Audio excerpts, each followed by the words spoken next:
A Romanian man should not have been fired for sending private messages at work, Europe's top human rights court has ruled.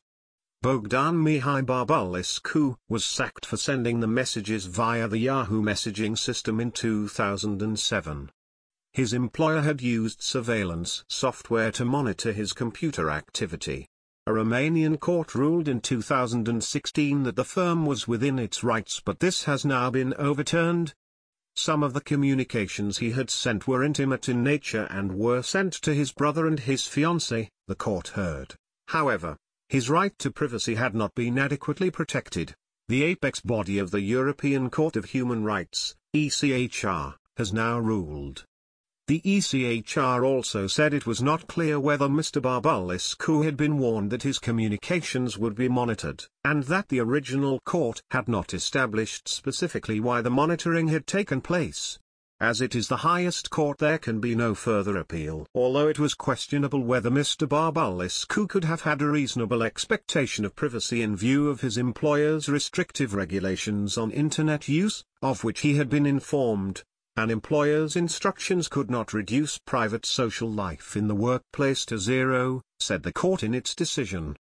In a question and answer section on its website, the ECHR says the ruling does not mean that firms cannot now monitor employee communications at work, and that they can still dismiss employees for private use.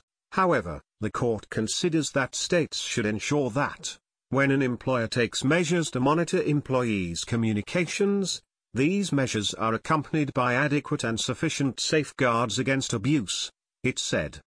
Katrina Smith, employment partner at the legal firm Norton Rose Fulbright, said it would not have a huge impact on UK employment regulation.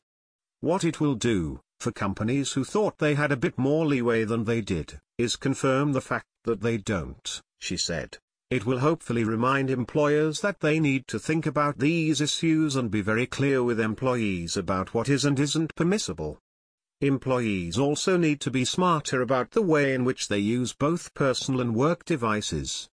Ms. Smith added that in the UK both the Data Protection Act and the Interception of Communications Act set out clear guidelines for employers regarding what they can monitor.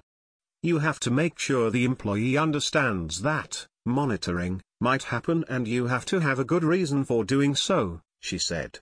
It's all about having a dialogue and having an agreement about what is and isn't personal. There also needs to be clear guidelines about the use of personal devices for work purposes, she added. In the old days, if you took papers home, they still belonged to the employer, she said. You need to have clear understanding of the amount of ownership an employer has over information held on a personal device.